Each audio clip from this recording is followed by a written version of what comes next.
Hi everyone, welcome back to my channel. Today we're going to be talking about the Tarot Landscapes by Francesca Mattioni and illustrated by Yoshi Mari. This deck was made by Vivida in 2023. As you can see, the box here has a preview of some of the cards. Now, the one thing I don't like about this is that this can really fall out quite quickly if you're not careful about it. It's not the most secure box in the world, but that is a pretty minor gripe. Here we have the handbook. It is pretty solid. It has an introduction and then jumps into the major arcana, minor arcana, and has a couple of spreads at the back, and then just notes from the illustrator and the author. It's a pretty decent guidebook.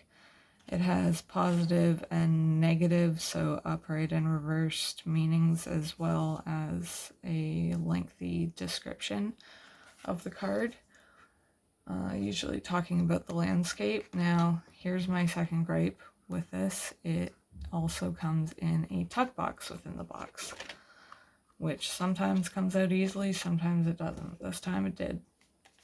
Thank the Lord. But I am not generally a fan of tuck boxes, but this one is pretty well made, I would say. It's solid enough.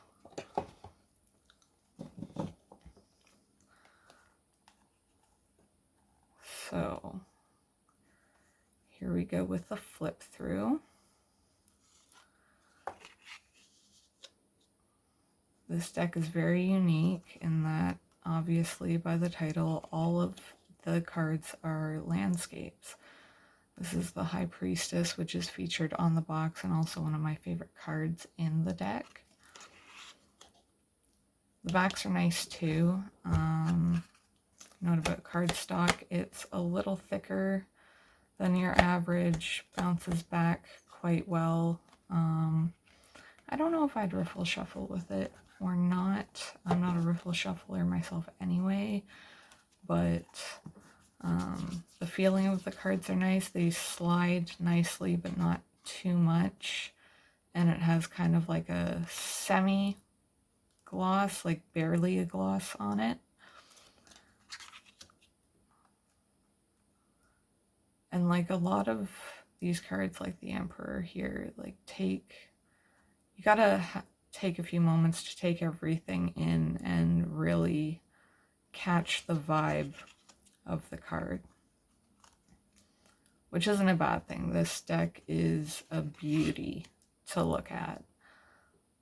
And the handbook will help you with why the cards were depicted the way they were. Some are more obvious than others, but this is also a deck that is great for intuitive hits. And each card is just beautiful and tells a story. Like, I believe this is a salmon trying to swim upstream for justice, which is a little bit of a thinker at first, but then like it started to make sense to me pretty quickly. This death card, okay, when I saw this, like I immediately had an emotional response to it. Like you can see the seagull circling the baby sea turtle who's desperately trying to make it out to sea. And because it's the death card, you know it isn't gonna make it. So that's sad, but it works. You have Temperance with a wolf and a sheep drinking at the same watering hole. I think that's beautiful.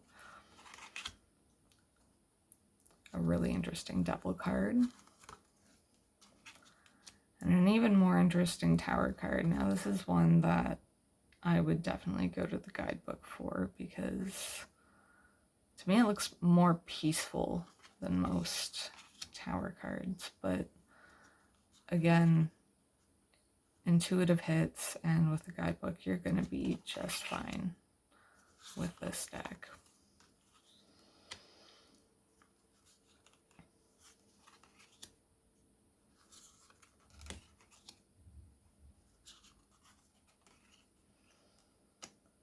Okay, so the minor arcana are unique in that wands are represented by wood and fire, cups are water, swords are air and ice, and pentacles are stone. So we're starting with swords here with the ace.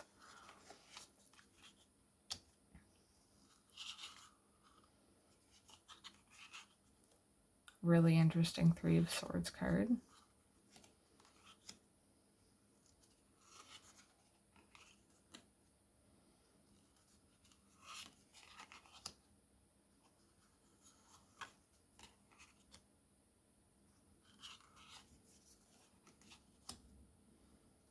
The Eight of Swords I found was very interesting.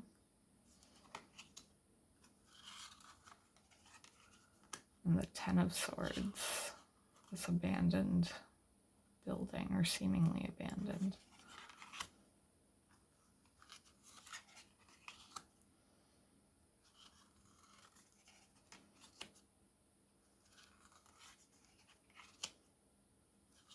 Like, this deck is a stunner. The illustrator did an immaculate job of capturing each of the tarot cards and their meanings. I would say that this is like RWS based from a lot of the cards, but it definitely does its own thing.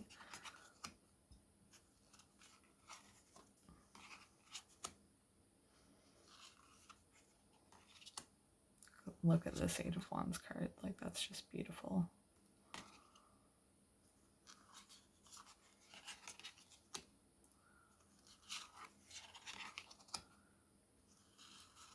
It's almost like this deck could double as an oracle too, in some ways. Like, I just get that vibe off it.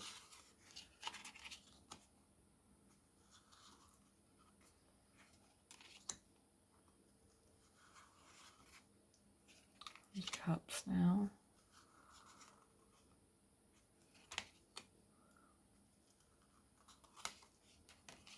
Five of Cups with the broken well, if you look closely.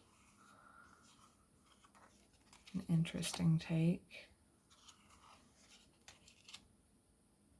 Seven of Cups, beautiful.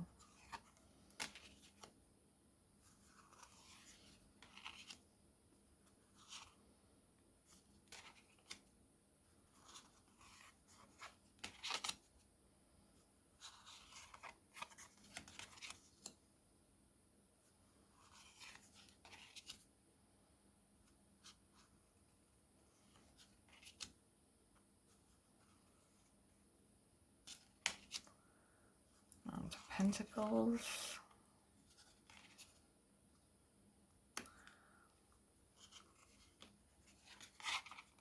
I would say this isn't the easiest starter deck, like if you're just beginning in tarot, but then again, like, the guidebook is quite helpful, and if you're an intuitive reader, this will give you a lot of hits. So I think with a little bit of help, even a beginner could glean the meanings of these cards quite easily. Like the Eight of Pentacles, we have the beehive and the bumblebee down here, everybody working hard on the hive and stuff, so checks out.